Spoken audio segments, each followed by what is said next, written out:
আসসালামু আলাইকুম। আমি শাকওয়াত সাদ্দাম অথেন্টিক নার্সারি থেকে আপনাদের স্বাগত। আসুন আপনাদের সাথে আরেকটা জিনিস শেয়ার করি। আমি নার্সারি বলার উদ্দেশ্য হলো আমি নিজে এখান থেকে গাছ উৎপাদন করি এবং নিজে এখান থেকে গাছ সেল করি। এটা দিয়ে আমার গাছের যাবতীয় খরচ টরচ চলে আসে। বড় পরিসরে এখনও কোনো কিছু করতে পারি নাই, তো আপনাদের দোয়া ইনশাআল্লাহ হয়তো বা ভবিষ্যতে ছোট থেকে বড় হয় আর কি। তো ভবিষ্যতে হয়তো বা বড় পরিসরে আমরা করতে পারবো ইনশাল্লাহ। তো আপনাদের একটা জিনিস শেয়ার করাইতেছি যে অনেকে বলে যে শীতকালে গ্রাফটিং হয় নাই। দেখেন আমি শীতকালে গুটি কলম করতেছি এবং কাটিং কলম করতেছি। যেমন আমি দেখাই, এখানে হলো কাটিংগুলা, হ্যাঁ, আর এখানে কিছু তেঁতুলের চারা করছি, ওগুলো আমি ওই যে এই মিষ্টি তেঁতুল গাছের সাথে আমি গ্রাফটিং করব। আর আমি এখানে দেখাইতেছি, দেখেন এই আঙুর গাছটা আমি একটা সহজ পদ্ধতিতে আমি কলম করতেছি। দেখছেন, এটা একটা ম্যাজিক্যাল জিনিস। এই গাছটা এই মেন গাছ থেকে আমি এই গাছে এখানে একটা ঠাইল উঠাই দিছি। ঠাইল উঠাই দেওয়ার কারণে এই ঠাইল থেকে শিকড় বেরোয় এটা একটা স্বতন্ত্র গাছ হয়ে গেছে। দেখছেন, এটা একটা স্বতন্ত্র গাছ। এই ঠাইলটা কেটে দিলে এটা একটা স্বতন্ত্র গাছ হয়েছে। এটা কিভাবে করলাম?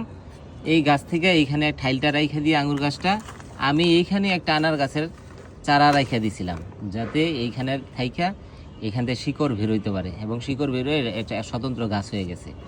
ঠিক এখানে একটা দুইটা তিনটা চারটা তিনটার মতন আমি এটা একটা সহজ প্রক্রিয়ায় কলম করলাম। হ্যাঁ, সহজ প্রক্রিয়ায় কলম করলাম। এটা আপনারা যে কেউ করতে পারবেন। হ্যাঁ, এখানে কোনো কষ্ট নেই, পরিশ্রম নাই। এটা আমার একটা প্রক্রিয়া দেখাইলাম। এবং অনেকে বলে শীতকালে কলম করলে হয় না। হ্যাঁ, আমি এখানে দেখাইতেছি যে দেখেন, এই যে এগুলা কিন্তু জোর কলম করছি শীতকালে, একটা দুইটা তিনটা জোর কলম। হ্যাঁ, এইখানে দেখেন কাটিং কলম রাখছি আমি। হ্যাঁ, এটাও হয়েছে বরুই গাছের। এইখানে আরও গাছ আছে। একবার আপনাদের দেখাইতেছি আরও কোন কোন গাছগুলো আমি লাগাইছি বড় বড়। এগুলো আসলে জোর কলম। এই পাশটায় এই যে দেখেন, আমি এই যে জোর কলম, এগুলো জোর কলম। জোর কলম জোর কলম সবচেয়ে সহজ পদ্ধতি। হ্যাঁ, সবচেয়ে সহজ পদ্ধতি জোর কলম। এই যে জোর কলম, এগুলো কিন্তু আমি জোর কলম কিনা করছি। তো আপনারা যে কোনো এই যে জোর কলম গাছ, এই যে জোর কলম গাছ, যে কোনো পরামর্শ এবং কোনো কিছু জানতে চাইলে আমার সাথে যোগাযোগ করতে পারেন, ইনবক্সে কথা বলতে পারেন এবং চাইলে নাম্বারেও কথা বলতে পারেন। এবং আমি আমার যতটুকু সাধ্য অনুযায়ী আমি গাছ সম্বন্ধে আপনাদের পরামর্শ দিতে পারবো ইনশাআল্লাহ।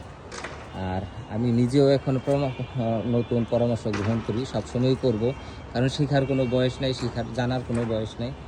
হ্যাঁ, এগুলা আমি এখনও শিখি, এখনও জানি।